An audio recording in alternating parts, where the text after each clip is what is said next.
The bright sun shining down on your face, the calming sounds of waves in the background, and most likely some great music playing. All of these things are what makes beach levels in video games so great. So today, I just wanted to talk about a few beach levels that are my favorites, ones that I find interesting, or just ones that I felt like talking about today. So grab yourself a drink, sit back, and relax. When it comes to relaxation, one of the best beach levels is Summers from Earthbound. Summers is a fascinating location in Earthbound, as you go there for the first time around halfway through the game, but despite this, it's not a very challenging or particularly dangerous area. There aren't any really powerful enemies, dungeons, or bosses. Summers is this pretty chill vacation town where people just hang out on the beach, drive convertibles, and soak in the sun, which is why the town is said to be the eternal tourist trap. Given that this is a tourist trap, there are plenty of places to spend your money in Summers, and a lot of those places have extremely overpriced food items. For example, at the Summers restaurant, you can buy a cup of iced tea called a Royal Iced Tea that costs $78. Apparently, this tea is the highest quality tea on the planet, with hand-picked tea leaves by some tea leaf expert, and in the past, only the highest members of society were allowed to drink it. Obviously, this is all a bunch of bullcrap. It's the type of stuff that you see in advertising in real life to get people to pay a ton of money for basic things you can get at the dollar store for a few bucks. Now, the reason why this is considered overpriced is because both croissants and calorie sticks restore 60 HP, the same amount of HP that the Royal Iced Tea restores, and they both only cost $18. There's next to no reason why you would ever want to buy a lot of the food items here unless you're that lazy that you don't feel like going to another town to buy food.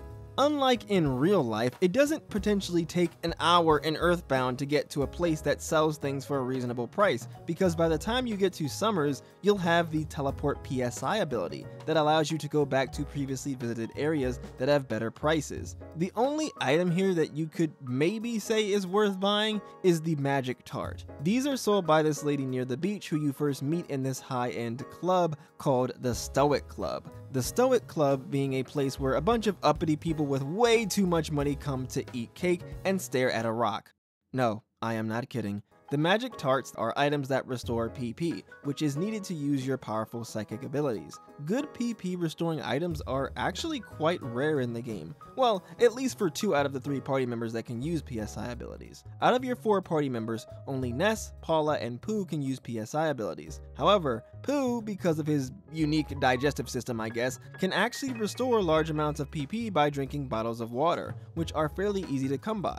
Ness and Paula don't have that luxury, meaning unless you find a PP restoring item out in the wild, you're kinda stuck with Magic Tarts as your most accessible PP restoring items for most of the game. A few moments ago I brought up Pooh, and Pooh is one of the few things that makes Summers particularly significant in the Earthbound story, as Summers is the place where he finally joined your party. So while Summers itself is more of a pit stop in the story more than anything else, it does have some importance, as it's the place where the Quartet of Heroes is finally complete. But even besides that, I do really like Summers. Summers takes place around the midway point of the game, and it also takes place after Fourside, which is a particularly difficult area and one of the most memorable locations in the game. I would even call Fourside the climax of the first half of Earthbound. So a resort town like Summers with chill music actually makes sense to include to give the player a chance to rest before the next half of the game.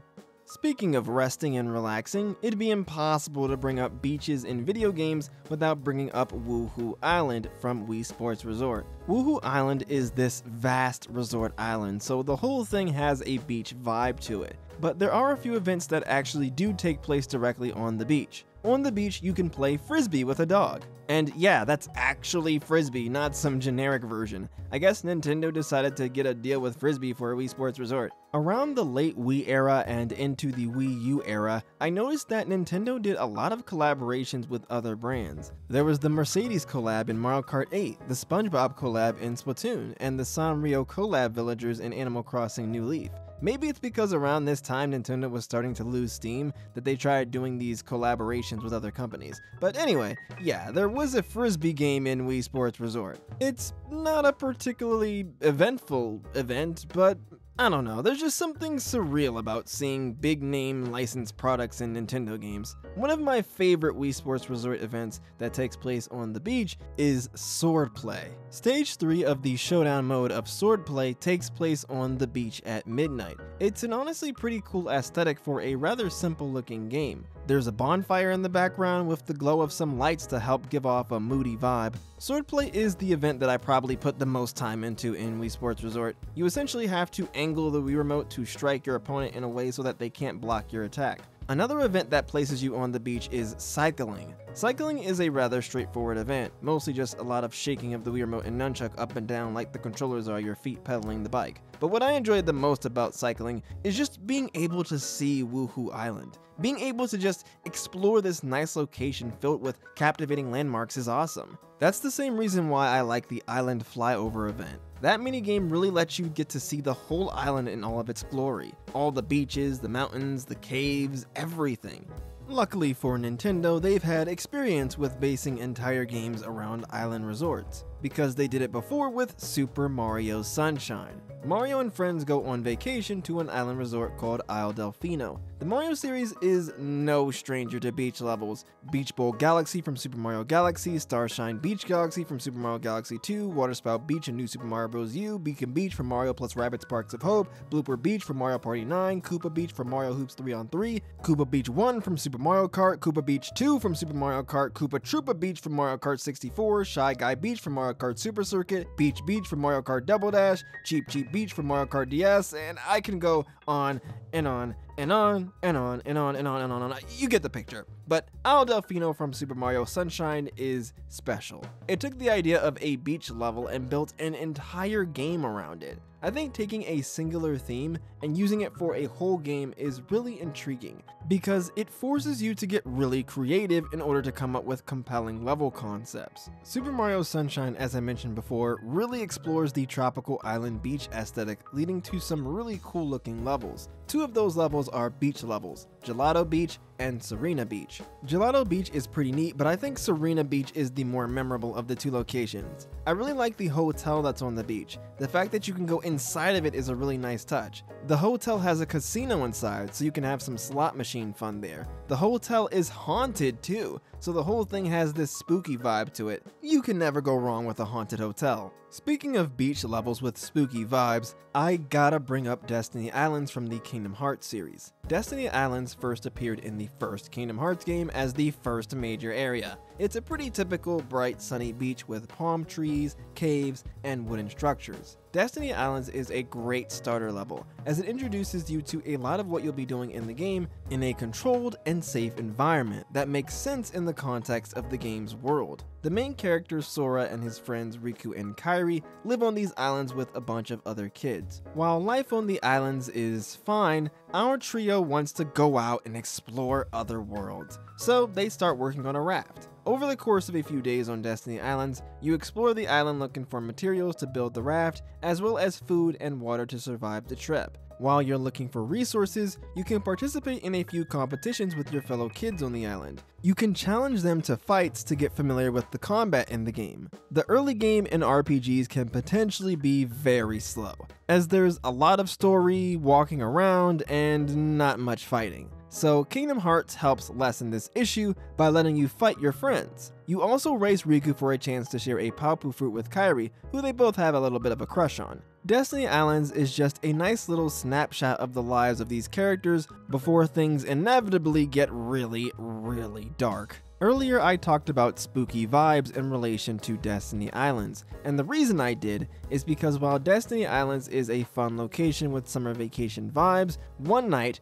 Destiny Islands is invaded by the forces of darkness known as the Heartless. The once sunny island is shrouded in the darkness of night, with the beady eyes of the evil monsters being some of the only things you can see. You fight this huge Heartless called Darkseid, and afterwards, Destiny Islands is swallowed by the darkness, leaving Sora stranded in a new world with no knowledge of his friend's whereabouts. At the end of the game, you actually go back to Destiny Islands, but it's a corrupted, incomplete version of itself. It's so weird to see the place where your journey started in the final moments of the game, and it's also really creepy seeing it in such a dark and menacing state. Okay, I think we've talked enough about dark and creepy beaches, so instead, let's go back to the more upbeat beaches. Thankfully, the Sonic series has a ton of those. Beach and tropical themed levels are kind of a staple of the Sonic series. The first Sonic level in the first Sonic game, Green Hill Zone, while not a beach level,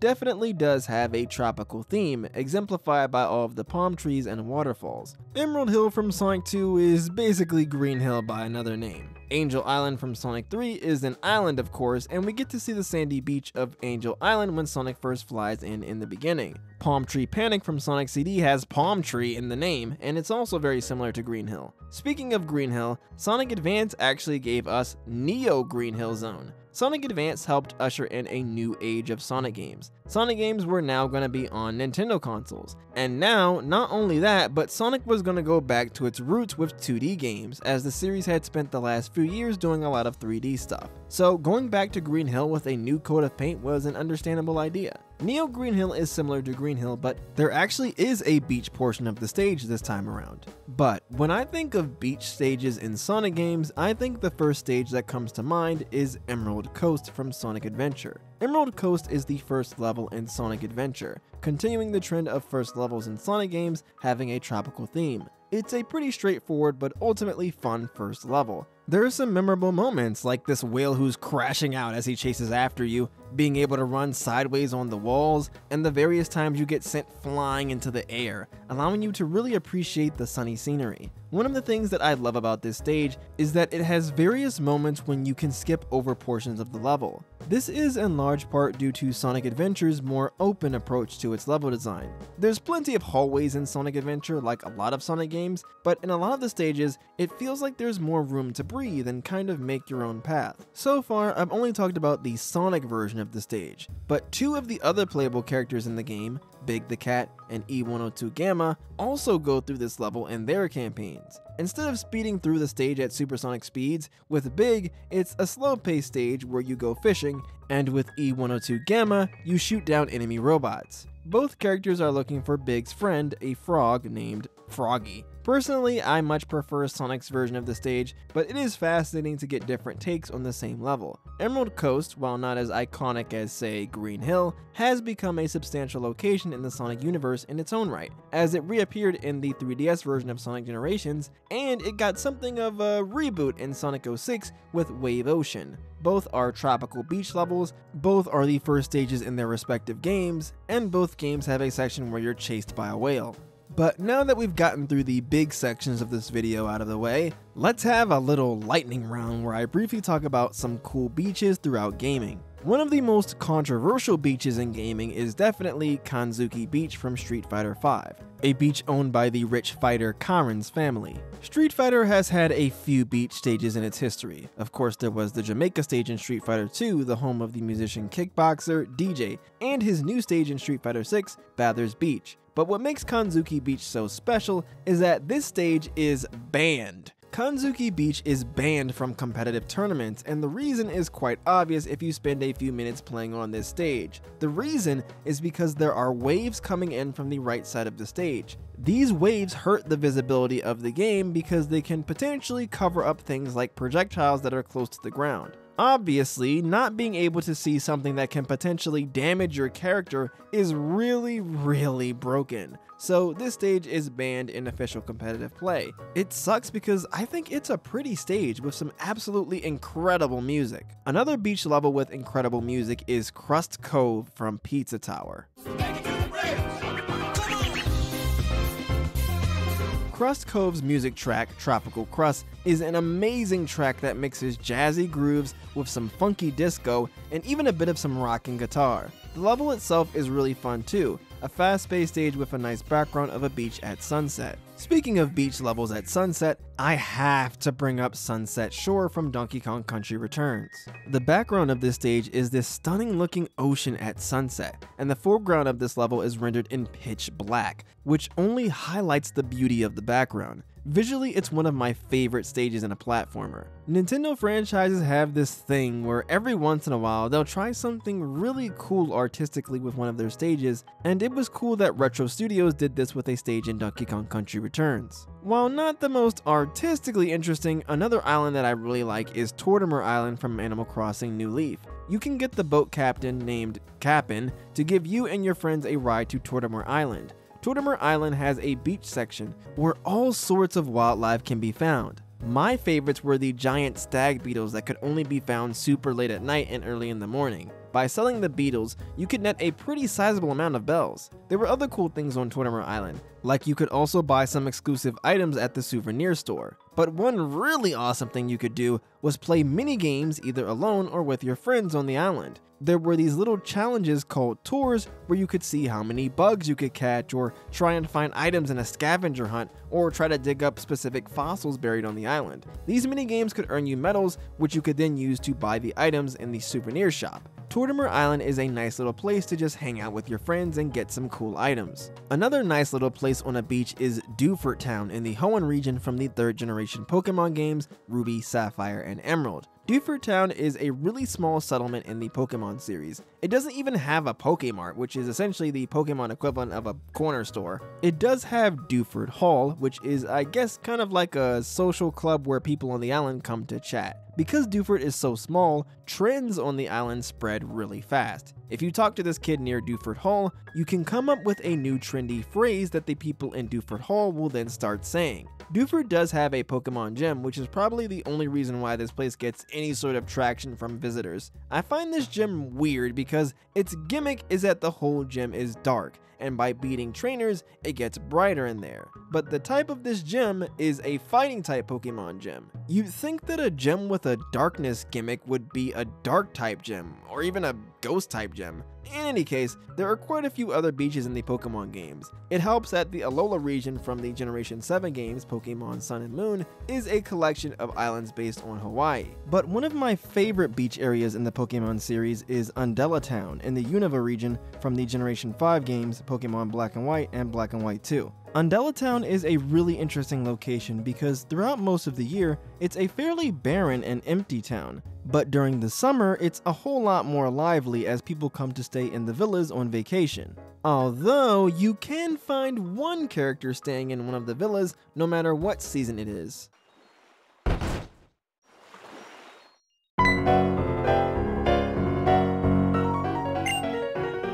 Cynthia, the Pokemon champion of the Sinnoh region and the final boss of the Generation 4 Pokemon games Diamond, Pearl, and Platinum, is just chilling in this villa and asks you for a battle. Pokemon games are no stranger to having boss characters and even final boss characters return in later games, but there's just something so jarring and funny about one of the strongest trainers in the Pokemon series suddenly showing up to battle you in some vacation town. It helps that her intro music is this really aggressive, epic sounding piano song, which is such a huge contrast to the usual music in Undella Town, which is either a really calm and peaceful tune during the spring, fall, and winter, or an upbeat calypso song during the summer. A less upbeat mood comes from The Legend of Zelda: The Wind Waker. Despite the whole game having this cartoony, cel-shaded style, the background behind why the game has a ton of beaches is quite dark. The big bad of the Zelda franchise, Ganon, was doing a lot of evil stuff, but there was no hero around to defeat him, so as a result, the deities of Hyrule flooded the land of Hyrule to seal Ganon away. What was left of Hyrule was a collection of islands in a massive sea that you'll need a ship to travel across. And of course, with lots of islands, there's also lots of beaches. I find it really interesting that in the same year, that being 2002, both a big Mario game and a big Zelda game on the GameCube both had tropical themes to them. You know, it actually makes sense considering the GameCube's codename was Dolphin. There are more beach levels in gaming than I'd ever have time to cover in one video without it ballooning in length, so I figured I'd quit while I was ahead and end things off here. Beach levels are awesome, and I've really enjoyed taking the time here today to explore some of them with you all. If there's a great or memorable beach level that I didn't talk about in this video, please feel free to tell me about it in the comments. I'm sure there's at least one beach level that you have rattling in your brain that you're dying to talk about. That's about all I have to say for today though, so with all of that being said, thanks for watching y'all, and have a great rest of your day.